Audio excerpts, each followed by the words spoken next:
প্রিয় শিক্ষার্থীরা, রফিকুল এডুকেশন বিডির নতুন আরেকটি ভিডিওতে তোমাদেরকে স্বাগত জানাচ্ছি। তো প্রিয় শিক্ষার্থীরা, আজকে আমি যেটা নিয়ে চলে আসলাম সেটা হলো কম্পোজিশন এম ইন লাইফ নিয়ে আজকে আমি তোমাদের সাথে আলোচনা করব। তো আমি এর আগে এম ইন লাইফ নিয়ে আমার আরও কম্পোজিশন আছে, সেগুলো এম ইন লাইফ ডক্টর আছে, এম ইন লাইফ টিচার আছে। তো সেগুলা তোমরা যদি পড়তে চাও সেই আমার ইউটিউব চ্যানেলে প্লে লিস্টের কম্পোজিশন প্লে লিস্টে গেলে তোমরা সেগুলো অবশ্যই পেয়ে যাবে। তো আমাকে আমার আরেক স্টুডেন্ট রিকোয়েস্ট করেছিল যে স্যার আমি পাইলট হতে চাই, আমার জীবনের লক্ষ্য হলো পাইলট হওয়া। তো আমি ভাবলাম যে তাকে কম্পোজিশনটা রেডি করে দিই। তো সেই উদ্দেশ্যে কম্পোজিশনটি তৈরি করা। অবশ্যই তোমরা ভালো একটা মার্কস ক্যারি করতে পারবে তোমরা যদি এই কম্পোজিশনটি লিখতে পারবে, যদি লিখতে পারো ঠিকভাবে। আমি এখানে প্রায় 30টার মতো পয়েন্ট রেডি করেছি পুরো কম্পোজিশনটির জন্য। তোমরা শুধু পয়েন্টসগুলো মুখস্থ করে রাখবে, আর পরীক্ষার হলে তোমরা এই পয়েন্টসগুলো ধরে ধরে শুধু এক্সপ্লেন করবে, মানে ব্যাখ্যা করবে। তো তোমরা কোনো পয়েন্টস পরীক্ষার খাতার মধ্যে লিখবে না, তোমাদের প্রতি সেটা আমার অনুরোধ রইল, কারণ পয়েন্টস দেখলে আসলে কম্পোজিশনের তোমরা নাম্বার পাবা না। তো শুধু ব্যাখ্যা করতে হবে পয়েন্টসগুলো, সেগুলা তোমরা প্রয়োজনে খাতার এক পাশে রাফ করে সেই রাফগুলো আলাদা একটা পৃষ্ঠার মধ্যে রাফ রেখে সেগুলো তোমরা পয়েন্টগুলো পরে কেটে দিতে পারো, আর পুরো কম্পোজিশন লেখা হয়ে গেলে। তো কথা আর বাড়াচ্ছি না, তোমাদের প্রতি ছোট্ট একটা অনুরোধ রইল, তোমরা যদি আমার চ্যানেল রফিকুল এডুকেশন বিডিতে নতুন হয়ে থাকো অবশ্যই চ্যানেলটিকে সাবস্ক্রাইব করে রাখবে, আর ভালো লাগলে অবশ্যই লাইক কমেন্টস করবে। তো আমরা এবার কম্পোজিশনের মূল পর্বে চলে যাচ্ছি। আমি তোমাদেরকে কিছু অংশ বুঝিয়ে দিব আর আমার পয়েন্টগুলো আমি তোমাদেরকে দেখিয়ে দিব। তো প্রথমে ইন্ট্রোডাকশন দিয়ে তোমরা যেটা লিখবে, every person should have a clear aim in life. প্রত্যেকটা মানুষের জীবনে একটা সুনির্দিষ্ট লক্ষ্য থাকা উচিত। উইদাউট এম, লক্ষ্য ছাড়া, without an aim life becomes like a ship without a compass.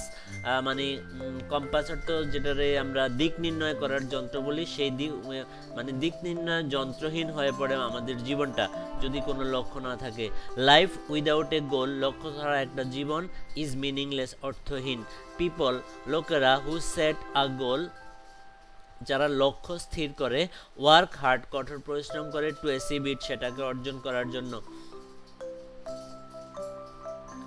An aim, একটি লক্ষ্য, গিভস আস ডিরেকশন, আমাদেরকে দেয় নির্দেশনা, এবং পারপোজ ইন লাইফ, এবং জীবনে একটা উদ্দেশ্য দিয়ে থাকে। ইট ইন্সপায়ার্স আস, এটা আমাদেরকে অনুপ্রাণিত করে, টু ওয়ার্ক ইভেন, কাজ করার জন্য, even when things are hard, যখন মানে কোনো কিছু করা কঠিন হয়ে পড়ে তখনও এই জীবনের লক্ষ্যটা আমাদেরকে অনুপ্রাণিত করে।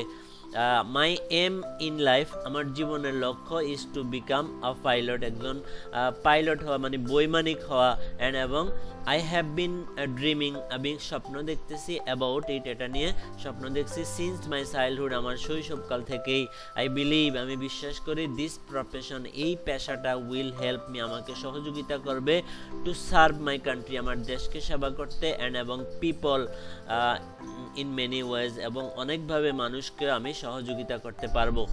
তারপরে 2 নম্বরে তোমরা যেই পয়েন্টটার উপরে ব্যাখ্যা বিশ্লেষণ করবে সেটা হলো কি, importance of having an aim in life, মানে জীবনে লক্ষ্য থাকার একটি গুরুত্ব, মানে কেন জীবনে একটা লক্ষ্য থাকতে হবে সেই বিষয়ে এখানে লেখা আছে, তোমরা পড়বে।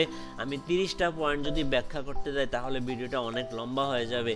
তো আমি শুধু পয়েন্টগুলো তোমাদেরকে একটু বুঝিয়ে দিব। Importance of having an aim in life, জীবনে একটি লক্ষ্য থাকার প্রয়োজনীয়তা।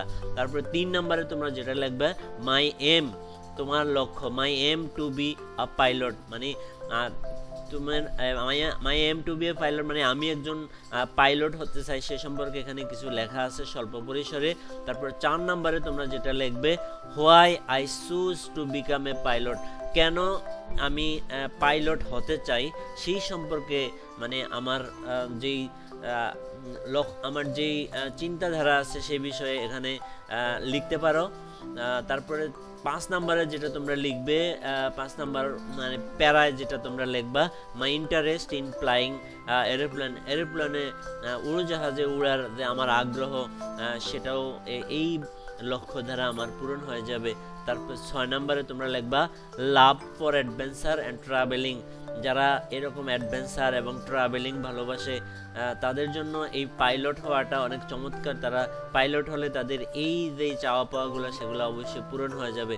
তাহলে love for adventure and travelling, তো সেটাও একটা পয়েন্ট। তো সেই সম্পর্কে তোমরা এখানে লিখতে পারো। আমি একটু এই অংশটা একটু পরে দেখি।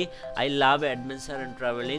আমি অ্যাডভেঞ্চার মানে দুঃসাহসী অভিযান এবং এক্সপ্লোরিং নিউ প্লেসেস, নতুন নতুন স্থান ভ্রমণ করতে আমি ভালোবাসি। আ পাইলটস লাইফ, একজন বৈমানিকের জীবন is full of exciting journeys, মানে চমৎকার মনোমুগ্ধকর ভ্রমণে ভরা একজন বৈমানিকের জীবন। এভরি ফ্লাইট, প্রত্যেকটা যাত্রায় ইজ আ নিউ এক্সপিরিয়েন্স, নতুন অভিজ্ঞতা। With different passengers and destination, বিভিন্ন ধরনের যাত্রী এবং গন্তব্যস্থল সম্পর্কে অভিজ্ঞতা পাওয়া যায়, নতুন অভিজ্ঞতা পাওয়া যায়। I want to C the world, আমি পৃথিবীকে দেখতে চাই। লার্ন অ্যাবাউট নিউ কালচার্স, নতুন সংস্কৃতি সম্পর্কে জানতে চাই। অ্যান্ড টেস্ট, এবং রুচি সম্পর্কে জানতে চাই। ডিফারেন্ট ফুডস, বিভিন্ন খাদ্য সম্পর্কে আমি জানতে চাই। বিং আ পাইলট, একজন বৈমানিক হইয়া will give me a chance, আমাকে একটা সুযোগ দিবে। To do all of this things, এই সবগুলো কাজ করার। Adventure keeps life fresh and interesting, মানে এই অভিযান মানে জীবনকে রাখে সতেজ এবং মনোমুগ্ধকর, আনন্দিত রাখে। তারপরে 7 নম্বর অংশে তোমরা যেটা লিখবা desire to serve my country. আসলে যেই লক্ষ্য স্থির করো সব লক্ষ্যতেই মানে দেশকে সেবা করার একটা লক্ষ্য থাকে। যেমন ডক্টর হলে তুমি দেশকে সেবা করতে চাও, ফার্মার যদি হতে চাও তোমার এম ইন লাইফ, তাহলে তুমিও দেশের সেবা করতে চাও, সবাই। তো যিনি পাইলট হবেন তারও একটা লক্ষ্য থাকে দেশকে সেবা করা। তো সেই সম্পর্কে এখানে লেখা আছে 7 নম্বরে। তারপর 8 নম্বরে তোমরা 8 নম্বর প্যারা তোমরা যেটা ব্যাখ্যা করবে সেটা হলো my wish to work in domestic airlines, মানে আমি যখন পাইলট হয়ে যাব তখন আমার ইচ্ছা আছে আমার দেশীয় এয়ারলাইন্সগুলোতে কাজ করার। My wish to work in domestic airlines. তারপরে 9 নম্বরে my wish to work in international airlines, মানে আন্তর্জাতিক যে এয়ারলাইন্স আছে সেগুলোতেও আমার কাজ করার ইচ্ছা আছে। তারপরে 10 নম্বরে তোমরা যেই পয়েন্টটা নিয়ে ব্যাখ্যা করবে সেটা হলো skill needed for becoming a pilot, অনেক ইম্পর্ট্যান্ট একটা পয়েন্ট এটা। তো মানে স্কিল মানে দক্ষতা, নিডেড অর্থ প্রয়োজন, ফর বিকামিং এ পাইলট, একজন পাইলট হওয়ার জন্য কি কি দক্ষতা প্রয়োজন সে সম্পর্কে এখানে লেখা আছে। তারপরে 11 নম্বরে তোমরা যে পয়েন্টটাকে ব্যাখ্যা করবে সেটা হলো education required for becoming pilot, একজন পাইলট হওয়ার জন্য বৈমানিক হওয়ার জন্য কি শিক্ষাগত যোগ্যতা প্রয়োজন সেটা তোমার কোত্থেকে তুমি শুরু করতে পারবা, কোন যোগ্যতা নিয়ে শুরু করতে পারবা সে বিষয়ে এখানে লেখা আছে। তারপরে 12 নম্বরে যেটা আছে training process of a pilot, একজন পাইলটের প্রশিক্ষণ প্রক্রিয়াটা কেমন হয়, প্রশিক্ষণ প্রক্রিয়াটা কিভাবে হয়, কিভাবে নিতে হয় সে বিষয়টা এখানে লেখা আছে। তারপরে 13 নম্বরে তোমরা যেটা লিখবা hard work and discipline in a pilots life, মানে একজন পাইলটের জীবনে কঠোর পরিশ্রম এবং শৃঙ্খলা থাকতে হয়, তো সেই সম্পর্কে এখানে লেখা আছে 13 নম্বরে। তারপর 14 নম্বরে যেটা তোমরা লিখবা good sides of becoming a pilot, একজন পাইলট হইলে কি কি ভালো, একজন পাইলটের কি কি ভালো দিক আছে সেই বিষয়গুলো এখানে লেখা আছে। তারপরে কি opportunity to travel around the world, সারা বিশ্বে ঘোরার একটা সুযোগ পাওয়া যায় যদি পাইলট হওয়া যায়, তো সেই সম্পর্কে 15 নম্বরে তোমরা ব্যাখ্যা করবে 15 নম্বর প্যারায়। তারপর 16 নম্বর প্যারায় তোমরা লিখবে opportunity to meet new people and culture, নতুন ধরনের মানুষ এবং নতুন ধরনের সংস্কৃতির সাথে মানে সাক্ষাৎ করার সুযোগ হয় যদি একজন পাইলট হওয়া যায়। তারপরে 17 নম্বরে respect and honour in society, তুমি সমাজে যদি একজন পাইলট হতে পারো তাহলে তুমি তোমার সমাজে অনেক শ্রদ্ধা পাইবে এবং সম্মান পাইবে, এমনকি তুমি তোমার দেশেও অনেক শ্রদ্ধা সম্মান, আন্তর্জাতিকভাবেও তুমি অনেক যদি ভালো পাইলট হতে পারো তাহলে আন্তর্জাতিকভাবেও তোমার সুনাম ছড়িয়ে পড়বে। তো respect and honour in society অথবা respect and honour in international society, তো এগুলো আসলে আরও বাড়তে পারে, respect and honour international society সেটাও লিখতে পারো এখানে। তারপরে 18 নম্বরে যেটা লিখবা usefulness of a pilot for a country, একটা দেশের জন্য একজন পাইলটের প্রয়োজনীয়তা মানে কতটুকু সেটা এখানে লিখে আছে। তারপরে তোমরা 19 নম্বরে যেটা লিখবা, role of a pilot in emergencies and disaster, মানে জরুরি মুহূর্তে এবং বিপর্যয়ের সময় একজন পাইলটের ভূমিকা কি হতে পারে, একজন পাইলটের ভূমিকা কতটুকু, সে বিষয়ে তোমরা এই 19 নম্বর যেই পয়েন্টটা আছে সেখানে তুমি সেই বিষয় নিয়ে তুমি এখানে ব্যাখ্যা করতে হবে।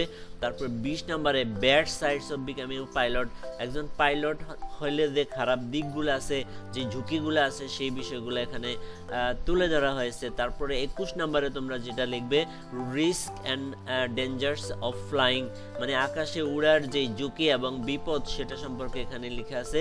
তারপরে 22 নম্বরে staying away from family for long Times, দীর্ঘ সময় ধরে পরিবার থেকে দূরে থাকা। তো একজন পাইলট হতে হলে তাকে অবশ্যই পরিবার থেকে অনেক দূরে থাকতে হয় দীর্ঘ সময় ধরে। তারপরে 23 নম্বরে যেটা লিখবা, my future plan after becoming A pilot, মানে একজন পাইলট হওয়ার পর আমার ভবিষ্যৎ পরিকল্পনা কি, আমি কি করব, কোথায় কাজ করব, কোথায় কি করব, সেই সম্পর্কে এখানে বিস্তারিত লেখা আছে, তোমরা সেটা একটু পড়ে নিবে। তারপর 24 নম্বরে তোমরা যেটা লিখবে, making a hospital for the poor, মানে আমি যদি পাইলট হয়ে অনেক টাকা পয়সা রোজগার করতে পারি তাহলে আমি একটা হাসপাতাল তৈরি করব গরিব মানুষদের জন্য। আমার দেশে অনেক গরিব মানুষ আছে, অসহায় মানুষ আছে, তাদেরকে আমি সেবা করতে চাই। তো সেই সম্পর্কে এখানে লেখা আছে, making a hospital for the poor, গরিবদের জন্য আমি একটা হাসপাতাল তৈরি করব পাইলট হওয়ার পরে। তারপরে 25 নম্বরে হেল্পিং পুয়ার পিপল, গরিব মানুষদেরকে সহযোগিতা করব উইথ ট্রিটমেন্ট অ্যান্ড এডুকেশন, চিকিৎসা দিয়ে এবং শিক্ষা দিয়ে আমি অসহায় গরিব মানুষদেরকে সহযোগিতা করব। তারপরে 26 নম্বরে setting up an aeronautical engineering institution in my city, আমি চেষ্টা করব আমার শহরে একটি অ্যারোনটিক্যাল মানে বিমান চালনার যে প্রশিক্ষণ আছে, বিমান মেরামত করা আছে, সেই বিষয়গুলোর একটা মানে প্রতিষ্ঠান আমি গড়ে তুলব আমার শহরে। তারপরে 27 নম্বরে যেটা আছে, my contribution to inspire young people, মানে ইয়াং পিপলদেরকে অনুপ্রেরণা দেওয়ার ক্ষেত্রে আমার অবদান কি থাকবে, আমি কি অবদান রাখবো সে সম্পর্কে এখানে আছে। তারপরে 28 নম্বরে তোমরা my dream to serve both people and the nation, মানে মানুষকে এবং পুরো জাতিকে সেবা করার আমার যে স্বপ্ন আছে এই পাইলট হওয়ার পরে সেটাও আমি পূরণ করতে চাই এর মাধ্যমে। তারপর 29 নম্বরে কনক্লুশন, উপসংহার, determination and achieve my aim, মানে দৃঢ় সংকল্প টু অ্যাচিভ মাই এম, আমার এই লক্ষ্য অর্জনে আমার যে দৃঢ় সংকল্প সেই সম্পর্কে উপসংহারে সংক্ষিপ্তভাবে লিখে দিবে। আমি উপসংহারটা একটু পড়ে দিচ্ছি। In conclusion, my aim to be a pilot is firm, মানে উপসংহারে আমার my aim to become a pilot, মানে একজন বৈমানিক হওয়া আমার লক্ষ্য, ইজ ফার্ম, এটা খুবই দৃঢ়, এবং আনচেঞ্জেবল, অপরিবর্তনশীল। আই নো, আমি জানি, I know it will take years of study, মানে অনেক বছর পড়াশোনা করতে হবে, ট্রেনিং নিতে হবে অ্যান্ড হার্ড ওয়ার্ক করতে হবে, এটা আমি জানি, বাট কিন্তু I am ready to face every challenge, আমি প্রত্যেকটা চ্যালেঞ্জ মোকাবেলা করতে সক্ষম, মানে প্রস্তুত। মাই profession will give me respect, আমার এই পেশা আমাকে শ্রদ্ধা দিবে, অ্যাডভেঞ্চার, অনেক আনন্দ দিবে, এবং দ্য চান্স টু সার্ভ, সেবা করার সুযোগ দিবে, উইথ ডিটারমিনেশন, দৃঢ় সংকল্পের সাথে, এবং গডস ব্লেসিং, মানে স্রষ্টার আশীর্বাদ নিয়ে, আই বিলিভ, আমি বিশ্বাস করি, I will achieve my dream one day, একদিন আমি আমার স্বপ্নকে পূরণ করতে পারবো। তো প্রিয় শিক্ষার্থীরা, আমি আর কি বলবো, আমি আসলে অনেক সময় ধরে এই কম্পোজিশনটা তৈরি করেছি তোমাদের জন্য। 30টা পয়েন্ট তৈরি করা অনেক কষ্টের, মানে অনেক সময়সাধ্য বিষয়।